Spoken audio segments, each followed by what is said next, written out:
Jika video ini bermanfaat, bantu tekan like dan subscribe. Assalamualaikum warahmatullahi wabarakatuh. Salam jumpa kembali bersama Kasuri Channel. Oke, para subscriber, sahabat dan semua, dan bagi kawan-kawan yang baru menemukan channel ini, selamat berjumpa kembali bersama Kasuri Channel.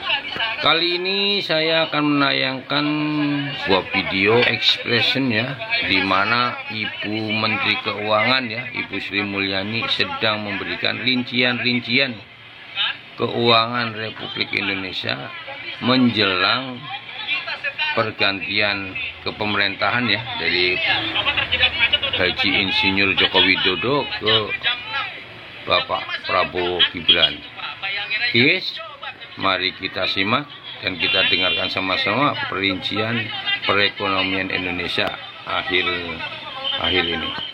Itu menyangkut global politik dan berbagai perkembangan yang terjadi dari perekonomian di Amerika Serikat, Eropa, di RRT yang memiliki potensi pengaruh spillover ke perekonomian kita, dan itu akan kita terus pantau bagaimana untuk meminimalkan dampak negatif kalau terjadi, seperti keputusan mengenai Fed Fund Rate, berapa kali akan menurunkan suku bunga, dan juga perkembangan di Eropa. Yang kedua, kita juga melihat pergerakan terutama dari sisi nilai tukar dan yield surat berharga negara, yang pada hari-hari ini memang sangat dipengaruhi oleh faktor fundamental yang sebetulnya posisinya sangat kuat.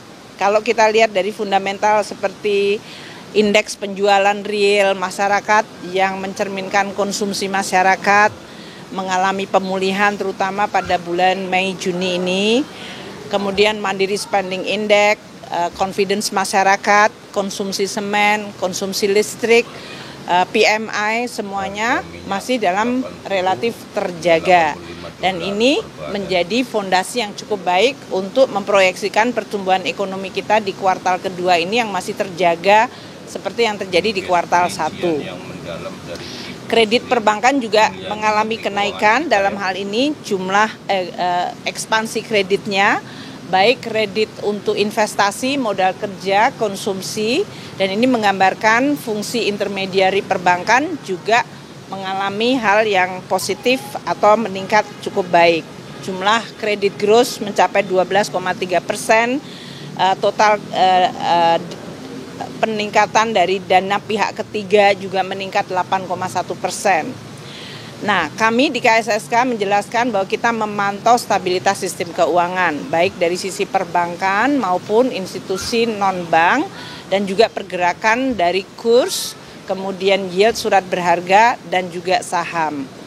Terkait hal ini, dengan adanya policy di Amerika Serikat yang suku bunganya tetap tinggi dan penurunan suku bunga diperkirakan hanya akan terjadi sekali, maka kita juga melihat capital outflow yang terjadi akibat dari kebijakan tersebut dan dampaknya terhadap perekonomian di dalam negeri. Ini nanti Pak Gubernur akan bisa menjelaskan. Nah, mengenai APBN, karena beberapa hari ini juga banyak isu mengenai kebijakan fiskal. APBN tahun 2024 yang sekarang sedang berjalan, kita tetap kelola dengan sangat hati-hati. Ada beberapa hal yang bergerak seperti tadi kurs, harga minyak, maupun dari sisi SBN nilai tukar surat berharga negara yield kita, itu pasti mempengaruhi postur, dan ini sudah terus kita monitor dan kita kelola dari sisi implikasi pembiayaan. Seperti diketahui bahwa untuk defisit tahun ini diperkirakan masih ada di maksimum di 2,8%. Pembiayaan kita jaga baik menggunakan sisa anggaran lebih atau dalam hal ini SAL tahun lalu yang bisa mencapai 100 triliun kita gunakan untuk menurunkan kebutuhan pembiayaan melalui market. Dan ini bisa menjaga yield SBN kita pada level meskipun mengalami kenaikan masih tetap terjaga baik. Kami juga berkoordinasi dengan Bank Indonesia yang terus mencoba menjaga stabilitas nilai tukar. Jadi dalam hal ini fiskal dan moneter bekerja dan berkoordinasi secara baik di dalam dinamika market dan juga dinamika global yang sangat tinggi dan tentu proses transisi politik yang sedang terjadi.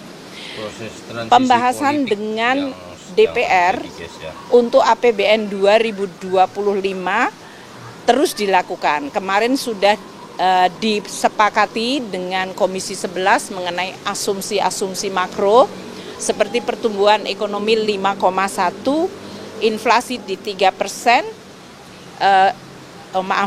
masih dalam range, maaf, ini masih di dalam range untuk tahun 2024. 2025, maka untuk gross 5,1 hingga 5,5%, inflasi antara 1,5 hingga 3,5%, nilai tukar di 15.300 hingga 15.900. Suku bunga SBN tahun depan diperkirakan 6,9 hingga 7,2%. Harga minyak disepakati di Komisi 7 80 hingga 85 dolar per barel. Lifting minyak 600 hingga 605 ribu barel per hari, dan lifting gas 1.003.000 sampai 1.047.000 barel ekuivalen minyak per hari. Ini asumsi yang sudah dibahas, dan sampai dengan hari ini pembahasan dengan Badan Anggaran juga melihat secara lebih detail penerimaan negara, proyeksinya tahun depan, dan belanja negara, termasuk belanja negara yang mengakomodasi untuk pemerintahan baru 2025. Seperti yang kita semuanya lihat, bahwa defisit di dalam APBN 2025 masih dibahas dalam range antara sekarang range-nya di bawah lebih rendah sedikit, yaitu 2,21 hingga 2,8. Ini memberi range yang lebih lebar. Dan ini berarti kita akan mampu untuk tetap menjaga fiskal yang prudent, hati-hati, dan tetap sustainable, namun pada saat yang sama bisa mengakomodasi program yang akan dilaksanakan oleh pemerintah baru pada tahun 2025. Mengenai program-program baru, sampai hari ini kami akan terus berkoordinasi dengan timnya Pak Prabowo untuk bisa mendapatkan gambaran mengenai kebutuhan anggaran maupun mekanisme dari pelaksanaan program-program tersebut. Nanti akan dibahas sendiri dan dijelaskan sendiri dari sisi timnya untuk pemerintahan yang baru. Namun dari APBN, karena ini dibahas dan dilakukan persiapan sekarang, kita sudah mulai melakukan penghitungan. Pesannya adalah APBN tetap dijaga secara hati-hati, karena ini adalah instrumen yang sangat-sangat penting bagi pemerintahan siapa saja ke depan juga.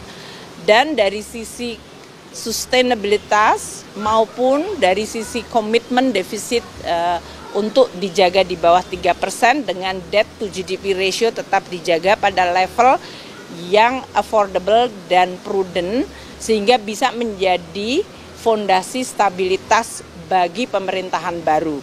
Ini yang akan terus kita komunikasikan. Jadi kita juga akan terus berkoordinasi dengan pemerintahan yang akan datang supaya mereka juga bisa melihat seluruh aspek dari APBN yang dikelola secara transparan, akuntabel, hati-hati untuk menjadi instrumen yang bisa digunakan juga secara sustainable bagi pemerintah baru. Mungkin itu dari saya, Pak Gubernur, monggo. Ya, oke guys ya. Inilah perincian tadi yang udah diutarakan oleh Menteri Keuangan kita ya, Ibu Sri Mulyani ya. Bagaimana akuntabelnya dari suatu perincian untuk masa transisi ya, dari pemerintahan yang akan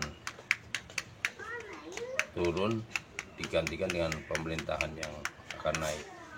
Oke guys, cukup sekian dulu video dari kami, ekspresi video mengenai perincian keuangan negara APBN 2024 dalam masa transisi pergantian pemerintahan. Wassalamualaikum warahmatullahi wabarakatuh.